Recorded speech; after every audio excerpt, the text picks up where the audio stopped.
How good are interest-free loans? What's that? There's no such thing. Well, what if I told you that's what you're giving your customers? Welcome to the Tradies Business Show with Warwick Bidwell. Talking business ownership, the nuts and bolts, and everything in between.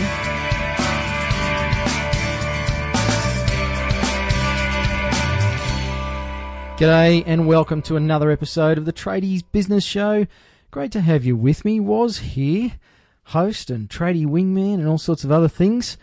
This is a cool episode today. I have been looking forward to this one. Bit serendipitous, maybe, if you believe in that sort of thing. The way I got connected to today's guest was actually from someone from his office doing a cold call. And I don't think she was a big fan of doing cold calls. I personally hate doing cold calls. I hate doing cold calls almost as much. Geez, that was a bit of a tongue twister, wasn't it? Almost as much as I hate ringing people up who owe me money. Now, it doesn't happen very often these days. I've set my business up and my system so I don't have to do that. But if you're listening to this and you have customers that owe you money, I would almost bet some of my hard-earned that it's one of your most dreaded tasks. You could jump on Facebook and tell me what the word is to use for you, but nobody seems to like ringing up and chasing their own money when you've done the work, you've bought the materials, you've put the labour into it, maybe even paid wages, only to not get paid. It's pretty sucky. And having to ring up and chase people, I find so many business owners and tradies especially that just loathe this task. Now, today's guest has set up a business that maybe sounds like another. They collect your debts for you.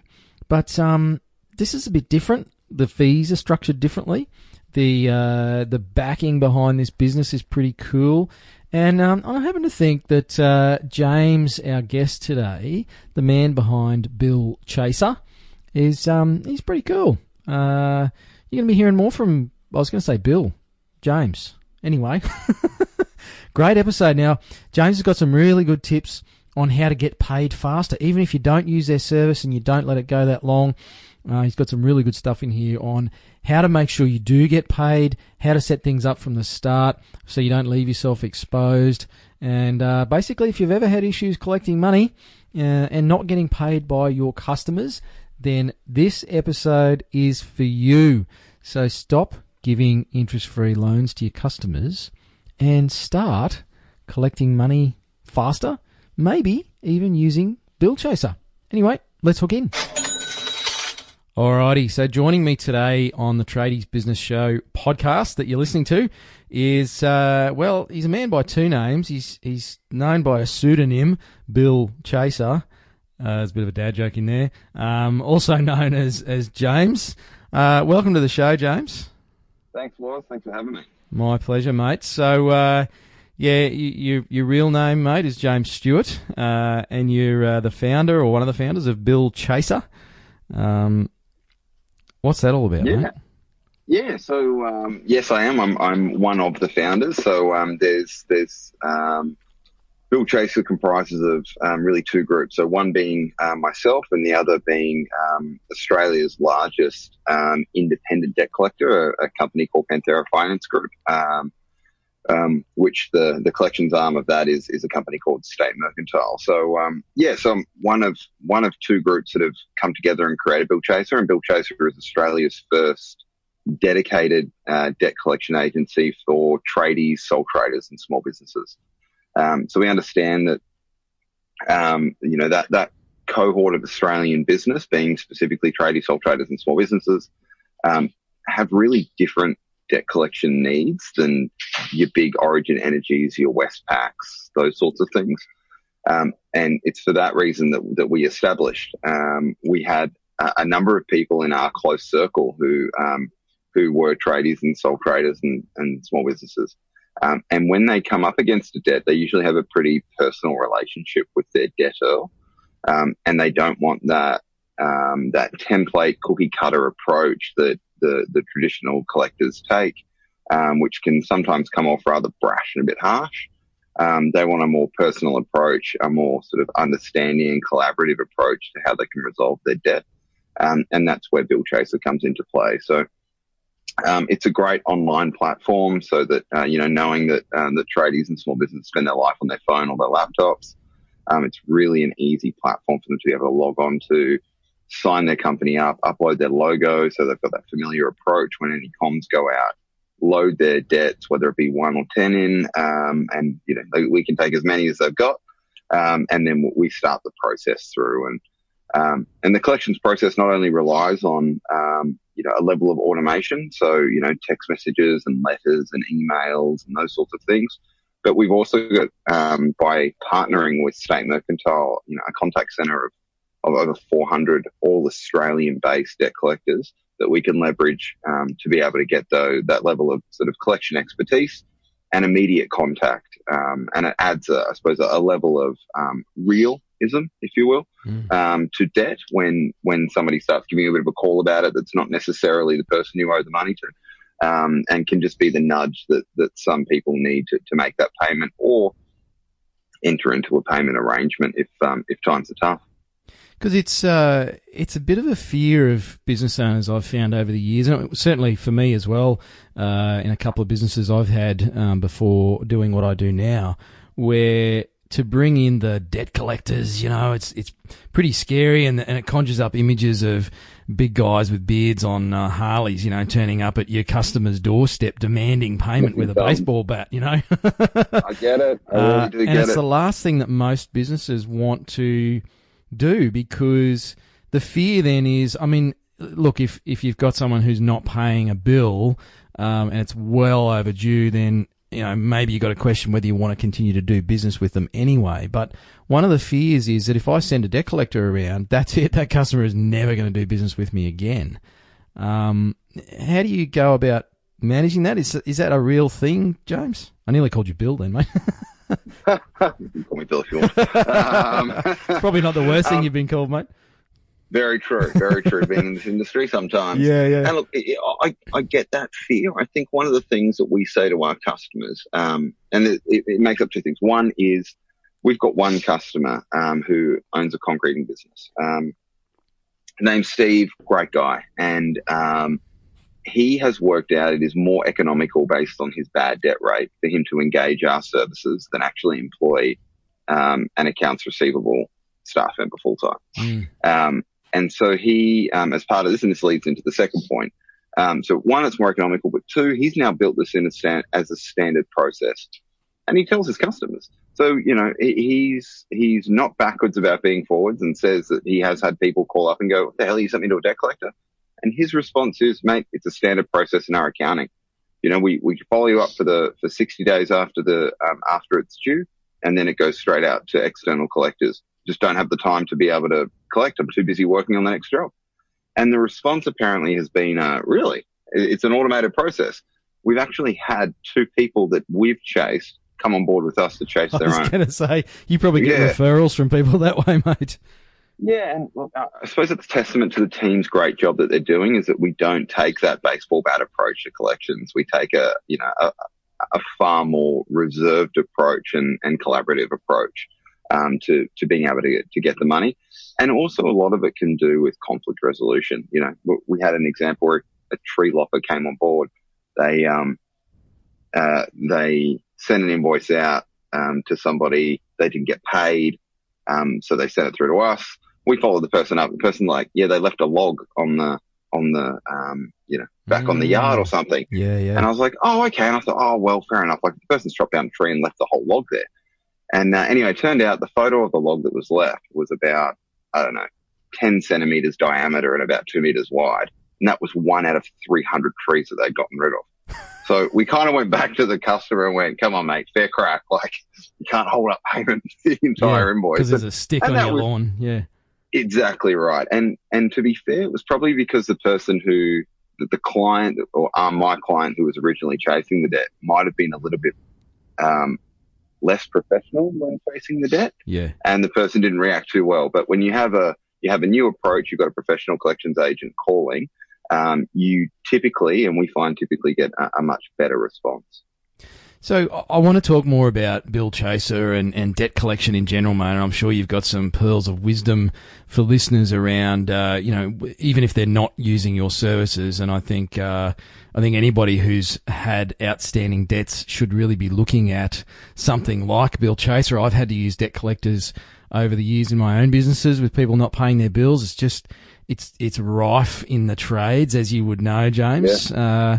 And I guess that's, a big part of your success in working with that sector. Tell us a bit about how on earth you got involved in debt collection, mate. You don't have a big long beard. I don't think you ride a Harley, do you, mate? I don't, no, not at all, actually. In fact, I tried to get a Harley, and my wife said I just couldn't pull it off. So I think it's going to be a while, I think. No wild hogs for you, mate. No, not yet, anyway. Not without permission, anyway. An odd background. Family from South Africa, moved here, grew up pretty much all my life in Australia. Started out my career in Telstra, working in the research and development team. We kicked off projects that things like T-Life, which are all the new T-Life interactive stores and those sorts of things. That was back in sort of the late 90s, early 2000s. Yeah, right. Went and worked in a telco industry, doing basically just selling mobile handsets and those sorts of things. We had back then, Big Palm was releasing this really innovative thing called ADSL, and being one of Australia's largest telco providers, or telco dealers, we were asked if we could give them a hand selling it. We had no idea how to tell 5.5, 6 million people around Australia that this thing called ADSL was coming and it was going to, be a game changer. So we went to the States and had a look at all these mass communication tools and found out this thing called automated calling or robocalling.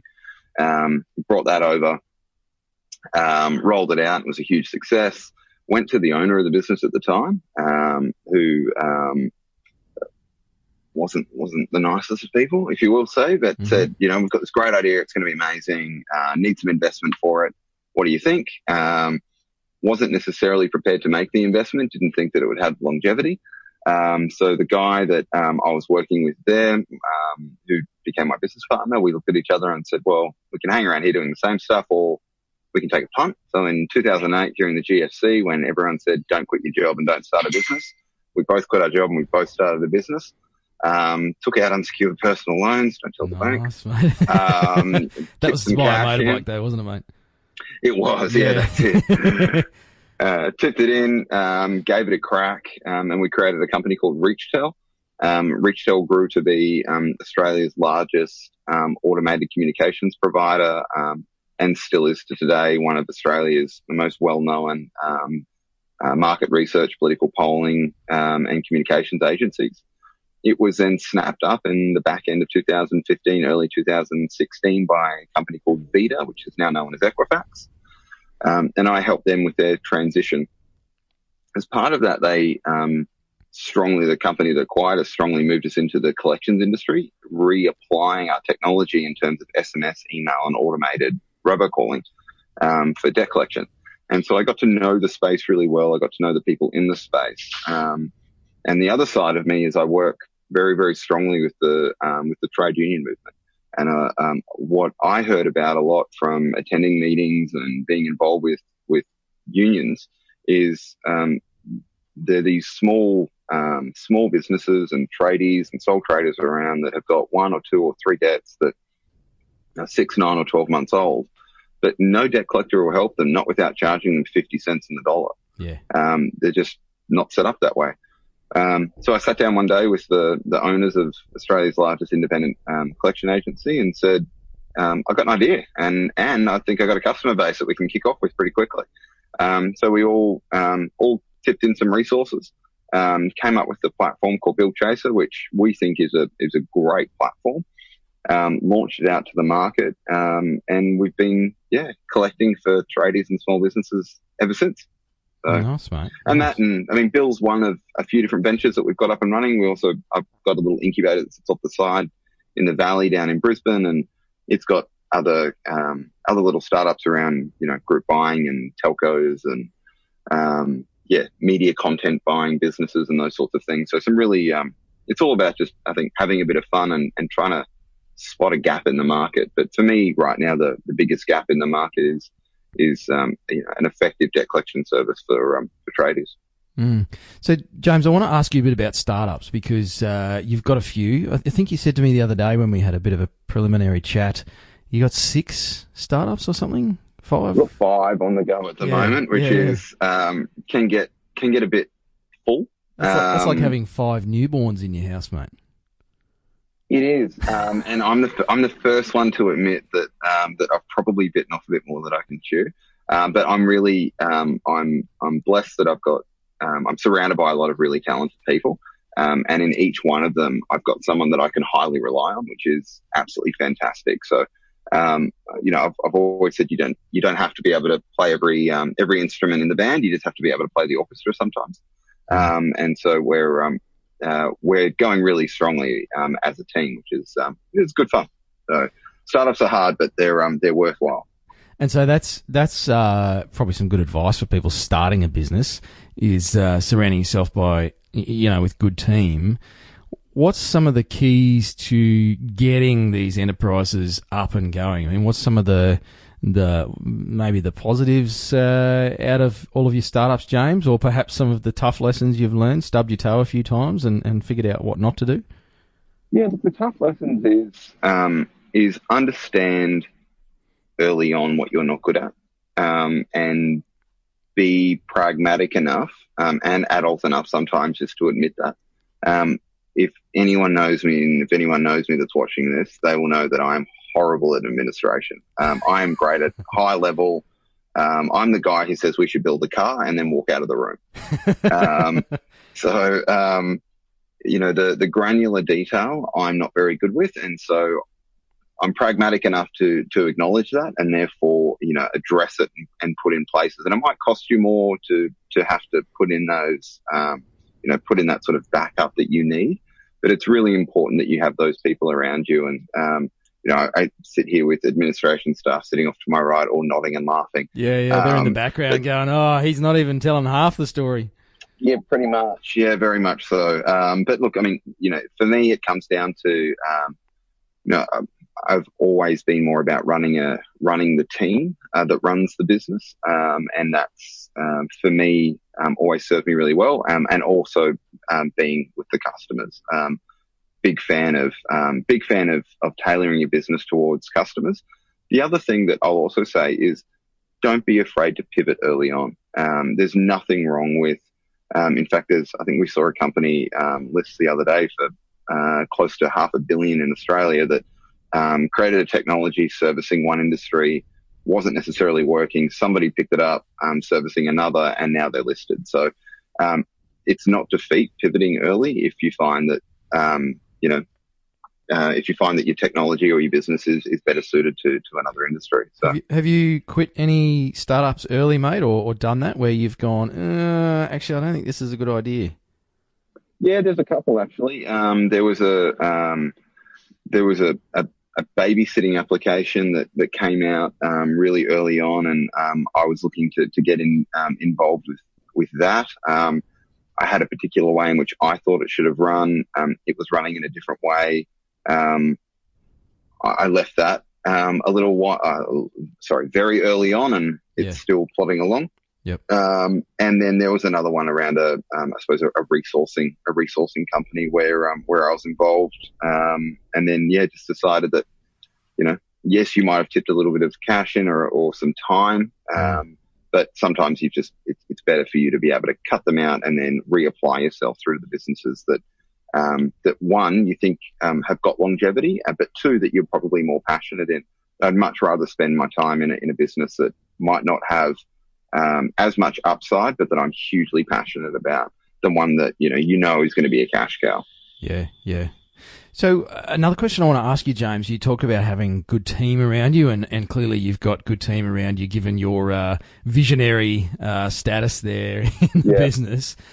How do you go about finding those people? Because it's another frustration for tradies is you can't get good people. And, I was literally having a conversation yesterday with somebody who, they had a key person that had only stuck around for 2 years and then left. And they were lamenting the fact that, people just don't stick things out these days. You just got to be prepared for the fact that they come and go. Sure. What's your process or rules around, selecting the right team? Well, I suppose I can talk to selecting the team that I know in the industries that I know. I'm never going to probably give advice to a tradie or a builder about how to find them, because I'm the guy who, when the light bulb goes out, I look at my wife and go, help. But when it comes to me finding my team, it's all been about networking.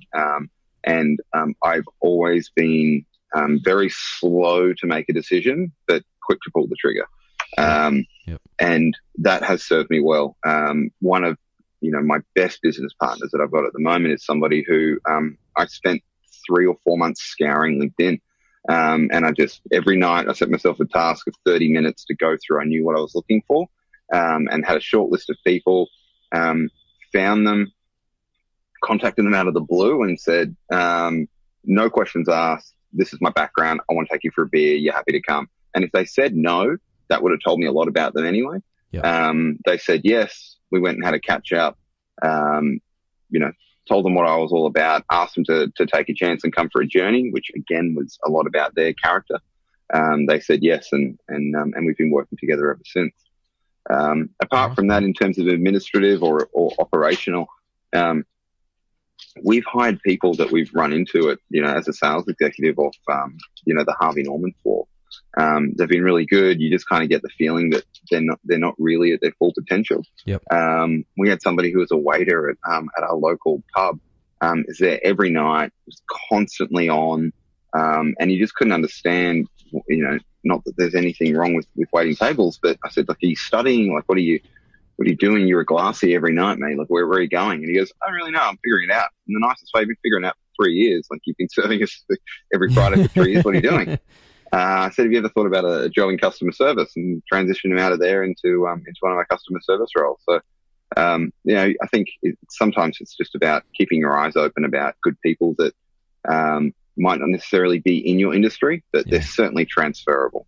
Yeah. And certainly, bringing someone into a trade business, there's skills and qualifications that are required, but a great strategy is to bring someone in young or green, even if they're an older guy or gal that's looking for a change, and basically, you teach them your culture as much as the skills.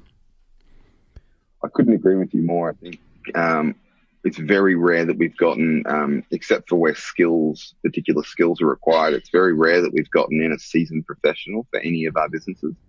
We've typically gotten someone in that is a bit green. And mainly because, I think when you work in a lot of startups, you're working with people that are a bit different. They think a bit different. They operate a bit differently. And if you're getting somebody in who's got these preconceived notions about business, or they come from an enterprise world where, if you've got 100 tasks, you've got to plan all 100 of them before you can start number one, that doesn't work. Yeah. So they can learn and they can fit in with exactly how you want to work. And ultimately that makes you a better operator and ultimately makes the business more successful. Absolutely, mate. Great tips. So I want to come back to debt collection, mate, and I guess some of the mistakes people make, but because you hear all sorts of horror stories, and I guess it seems to be, certainly to me, talking to business owners, it seems to be a bigger problem than it has been over the years. I don't know if that's true or not. That's just my perception. People not paying their bills on time. What's your experience with it, mate? Is it getting worse, or is it just pretty much the same? It is getting worse. So there's some recent figures out showing that 35% of small businesses have at least one debt owing to them within the last 3 months. Which is a huge statistic. You've then got another, on top of that, you've got 25%, so 1 in 4 businesses have got more than one debt owing to them within the last 6 months. So we're also finding that, Australian culture a little bit is heading towards, if you can get away with something or get a discount on something, you'll give it a crack, which just isn't great for small businesses at all. One of the things that we're finding with debt, though, is, and Bill Chase has taken this approach where we're looking backwards and then moving forward. So right now we're saying to all of our clients, give us all of your old debt, all of your legacy debt, your severely overdue invoices. And then soon we're releasing a product called Bill Assure, which will look at cash flow and making sure that you actually don't get a debt in the first place. And so as part of that, it's about informing our clients about what can be done at the front end to make sure they don't get a debt. And that is things like, if you're about to enter into an agreement with a customer, making sure that it's not a verbal agreement, making sure that it's a written down and it's a written quote, and that you have terms and conditions that they are ticking to sign off on, along the lines of, the payment date, the payment terms.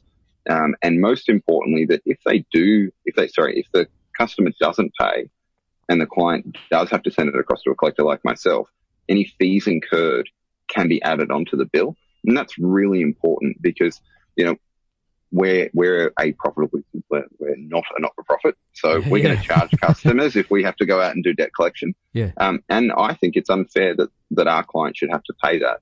Unfortunately, unless it's written in the T's and C's at the initial time of that agreement being established, you don't have any legal standpoint or right to be able to on-charge those fees. So those sorts of things, one, not only give you protection, but also I think reinforce with our client's end customer, I suppose the rigidity of that invoicing process, and that this is a serious process. If they're ticking a box saying yes, I agree, and they're putting their signature on a piece of paper, it kind of enforces that yes, there is absolutely an ironclad agreement between the two of us, and also clearly states out then what jobs, the expectation for the jobs and the scope of works and those sorts of things. And that might sound like a really obvious piece of advice, and I'm sure that some of your listeners are going, well, duh, but we've got hundreds of clients, and I would say the vast majority of them, easily over 70%, didn't get customers to sign a statement of works or a scope. So it's something that we're seeing happen, a lot of the time. It is, even in my travels, it's scary, the number of tradies doing work for people without something simple on a piece of paper that says, yes, this is what we're doing and these are our payment terms. Even just an email. I mean, at the moment, we're not even seeing people just get an email that says, hey, just confirming that I did this for $880. You okay with it? And can you reply to this email just to say, okay? Because that's great evidence. I mean, and we take, we've got a number of customers that send us across those emails, and it's perfect to be able to go back to the end user and go, mate, you said yes here. Come on, fix it up, do the right thing. Because there's a bit of something else I've tripped over, and I don't know if you find this as well, James, where businesses think that unless you have a 7-page account application with all fancy terms and conditions and fine print and all that sort of stuff, that there's no point getting anything if you don't have a professionally written, terms of trade or scope of works or something. I mean, is that the case, or is it enough just to get that email and, hey, these are our terms, please reply to confirm? You absolutely can get that. I mean, it's certainly not as good as a fully documented set of terms and conditions, or something that's had a lawyer. And look, I say all this with me not being a lawyer or providing any legal advice here, but yeah, sure. You don't have to have a 20-page T's and C's document. You can just itemize out what the payment terms are and have somebody scribble, their signature on a piece of paper.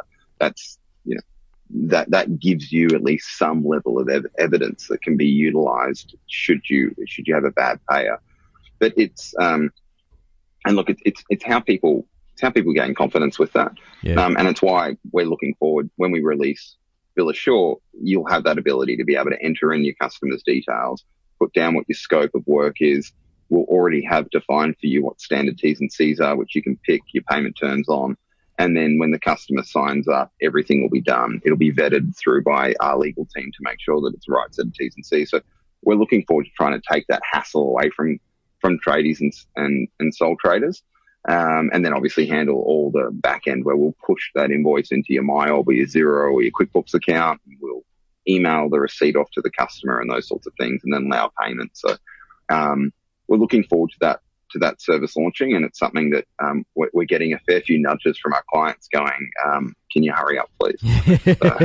Because that really is that proactive approach, or preventative approach actually, to, instead of ending up using Bill Chaser where it's like, these people aren't paying and I really need the money and we've got to get the debt collectors in. It's managing it properly at the front end so that it doesn't end up, less of them end up at that stage. Exactly right. I mean, look, if we're charging for a late debt collection, if we're charging 18%, a bill of sure product where you can invoice the customer, we'll communicate the invoicing details, we'll push it into your accounting platform, we'll allow the customer to pay and even pay off the debt if you want, and then manage the payoff. We're looking at the moment to charge 2.5% for that, which isn't much more than really what a credit card processing fee typically would be, which is usually about 1.5 or 2% anyway. Yeah. And it's something that, when we're not expecting that, we want to become the next Facebook or eBay. We're really, as working in with the Council of Trade Unions and with a lot of progressive organisations and people like yourself, it's just nice to be able to provide a service that is genuinely helping the industry, yep. And streamlining the business process. Every tradie that we run into is so busy working on their next job. They're not thinking about the job that they've just left behind, hoping that it gets paid. They've just got an expectation that, in the nicest way, Aussies, that will do the right thing. Yeah. And unfortunately, that's not the case. There's people out there that don't pay their bills. And, I think tradies are a bit reluctant to chase because I don't want to chase them for it. They're either afraid of the confrontation or, it just feels icky or something. And as I say to them, it's like, dude, that's your money. They've got your money. It is. Yeah, and sometimes it's really hard for them to explain why. And we help them through that process just explain to them, you have now standardized your process. You don't have the time to be able to deal with this. You were due 60 days ago, 60 days after it's due, 30 days after it's due. Now it just goes straight into this new process called Bill Chaser. They're a specialized tradies collection. They just help us collect our debts. It's a pretty simple explanation, and it means that you might not seem like that bad bloke anymore, because it's a standardized process. Yeah. Either that or do what the rest of our customers are doing, which is just blame it on their wives. It's not my fault. The missus sent it to them. I have no idea what's going on. Yeah, I don't know what you did, man, but if you pay it, they'll leave you alone. I would say close to half of our referrals come from the wives, to be fair. Yeah. Oh, you and me both, mate. So what are some simple things, if a tradie's listening to this going, okay, well, that's all well and good, but I need to collect these debts this week so that I can pay my suppliers. What are some simple things they can do, either, in chasing their own debts at the moment or perhaps setting up their processes? What are some real basic things that tradies should be thinking about, James?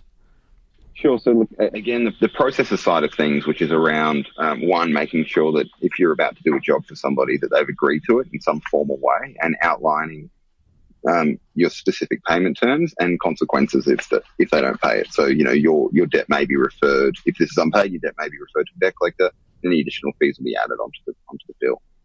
Second thing is that staying proactive on top of your collection. So if you send an invoice and you give 7-day payment terms and it's not received on day 7, call them on day 7 and let them know that you haven't received it and see what the problem is. The other thing that I can't stress enough, and not that I want to give away too many secrets, otherwise I won't have a job, is just be respectful. There's a reason they haven't paid for it, and whether you agree with it or not, they do. As in they do agree with the reason that they haven't paid it. And it could be the worst reason in the world, which is they just don't want to pay it right now. Yeah. It could be the best reason in the world that, you built a roof and the roof imploded. Yeah. You've got to hear them out and be respectful of what's going on. That anger never works in collection. So, be kind, be understanding, and then offer them a solution. So a lot of the times that we find people aren't paying is they can't afford it right now. They have an intention to pay, but they can't afford it. Yep. And it's, the Aussie male, we're and a lot more of them than me, but are a tough bunch, and it's a bit hard sometimes to say, mate, I can't afford something. So, don't suggest that they can't afford the account, but just suggest that maybe there are other ways in which that we could come to this arrangement, and that make, cash flows tight. If you just want to flick us a couple of $100 a week until this is sorted out, that might be easier for you. Yeah. And you'd be surprised if you throw that out to people, how quickly that I think you'll start sorting some payments out. Yeah, nice, mate, nice. And it is a big one of being tight from the start. It's that whole thing of start how you mean to finish. Of, like you said, James, if it's due in 7 days, on day 7, if you haven't got payment, ring up. Like, hey, mate, just checking you haven't missed it. Is everything okay? And if you don't feel, look, if you don't feel comfortable in making the phone call, send a text. Keep in mind, text messages don't go as well as a phone call because it's that very passive communication. Yeah. I don't know how many times I've heard, I never got the text message. Text messages don't fail, but it's a good excuse. At least, if you've spoken to somebody, you can kind of have that, have a bit of a chat with them as well. Yeah. Good advice, mate. So, look, I'm pretty excited about Bill Chaser and definitely Bill Ashore, mate. I mean, that sounds like a fantastic, well, as you said before with your startups, it's identifying that gap in the market, and I don't think there's anything really that has given tradies the ability to essentially outsource that whole payment and collection stuff that, to be honest, most of them suck at, and most business people in small business suck at that. So pretty cool stuff, mate. So Bill Chaser is live now, obviously, and we'll give all the details in the show notes and at the end of this episode. But Bill Ashore, when are you launching that, mate? The Bill Ashore launches in September. The biggest thing for us right now is just finalising the integration with the accounting platforms.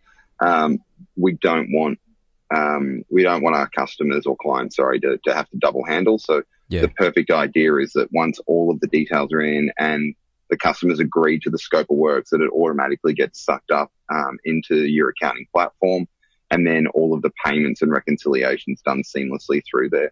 We've also just finalised with our payment gateway the ability to do payment arrangements. So one thing that we've heard is huge feedback, especially with pensioners, is they don't have the money to pay right now, but they do need a gutter fix, they do need a hole in the roof fixed or plumbing fixed or something done. And they want the ability to pay, a $2,000 invoice off in, $400 or $500 lots. Yep. And we've now been able to build that in. There's no additional charge through to the Bill Ashore client, but we'll do everything from a management in case that they fail or they lapse payments or anything like that. So just getting that right, but hoping that in September we'll see that launch out, which should be pretty exciting. But BillChaser.com is available right now for anyone who does have those legacy debts. Jump online and you can start collecting today. In fact, I think we've got as well, we have a Wingman promo code set up as well. We do, mate. We do. We do, which I think gets everyone 10% off collection fees. So whether or not you just wanted to just do the standard collection, which is, a zero risk collections, which means that you only pay if we get you paid. Or alternatively, if you've got higher amounts of debts, we've got other options where you can, get people sent out to physically go and see them. They leave the baseball bat, don't worry, they're very professional. And you get the discount off that as well. Yeah, great. So that code is just Wingman. So if you do go to BillChaser.com and for the promo code, put in Wingman and you'll get 10% off the fees. James, one last question before I let you go, mate. It looks like you're dressed for business today, man. You got the bag of fruit on. So the question I like to ask almost all of my guests when I remember is, if you had 1,000 tradies in a room, what's one piece of advice, other than signing up to Bill Chaser, one piece of advice, mate, that you would like to leave them with? Don't be afraid to ask for help is probably the number one advice that I usually give to most small business owners. We're not all good at everything. And whether it's asking for advice, asking for help in administration or operations or sales, identify what your weaknesses are and ask for help. I'm very fortunate to have a great community around me, but great community to the sense where if I need something for finance, I'm the first one to put my hand up and go, I'm not good at finance. I think I know what I'm doing, but I just want to sanity check it with somebody. So, in a culture where sometimes it can be, you can think that people are looking down if you ask for help. I don't think we're there anymore. I say to people, don't be afraid to put your hand up and say, I'd love some advice on something that I'm not 100% sure on, and don't be afraid to ask for help. Great advice, mate. Well, look, thanks for your time today, James. It's been great chatting with you, mate. I'm coming from an accounting and financial planning background many, many years ago, and having worked in the trades for half my life. I'm pretty excited about Bill Chaser, but more so about Bill Assure. That's a very cool product, mate. So pretty keen to see some of our listeners pick that up, and no doubt we'll be chatting more in the future, mate. So thanks for your time today, buddy. Sounds good. Thanks for having me on, Woz. I really appreciate it. My pleasure.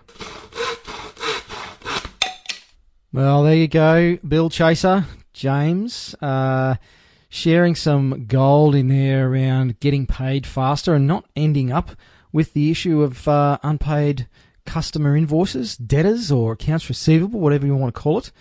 If you want to find out more, go to all the W's, billchaser.com.au. So that's billchaser.com.au, or head over to tradiesbusinessshow.com, or you could even go to tradiewingman.com. Now, if you do want to take up Bill Chaser's services, if you're in need of that, make sure that, as we said, use the promo code WINGMAN, as in Tradie Wingman. That's me. So pop the code in Wingman if you book the service, and you'll get 10% off the fees. If you need any more info, no doubt you can get in touch with James and the team via the website, or hit me up via Facebook, Instagram, LinkedIn, email, web form, all the usual methods. Hope you got some value out of today. Hope you're going to go make a change to your accounts receivable processes off the back of that. And I hope you're doing well. Thank you so much for listening to another episode. Got some really cool stuff coming up. Really looking at expanding the Facebook community as well. Tradies in Business. So go search for that on Facebook. You'll find me in there. You'll find a bunch of my Wingman clients. And you'll find a whole bunch of tradies that are joining that every day. People jumping in there. And some good conversations happening around marketing, how to get reviews.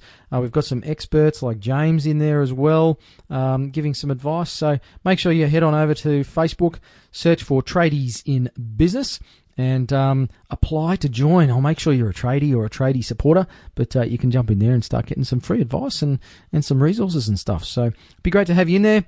Thanks again, and until next time, hooroo. You've been listening to the Tradies Business Show with Warwick Bidwell. Want to get off the tools and into true business ownership? Find out how at tradiesbusinessshow.com.